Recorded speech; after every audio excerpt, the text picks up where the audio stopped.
የካሪቢያን ሙዚቃ ብቻ ነው ማጫወት።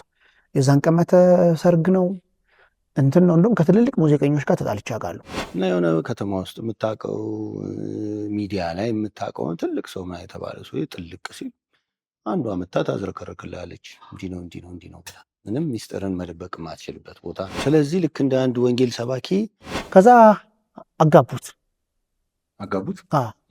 ያው ስካርን ቤቱ እንዲሰበሰብ ማለት ነው።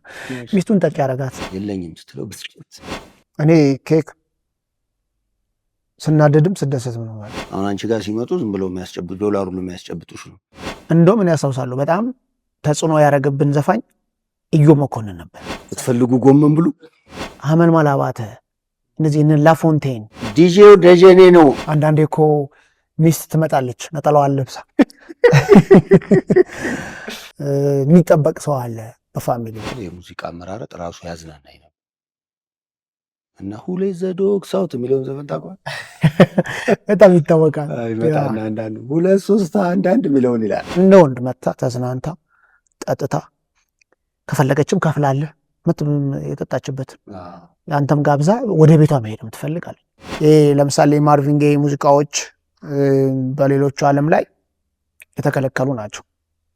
ይሄ ሚኒስትሪ ሚዲያው በጣም ብዙ ሰው ማታ ሲጠጣ የድሬዳዋ ሰው ምንድን ነው አይ ነው በቃ ነፃ እንወዳቸዋለን።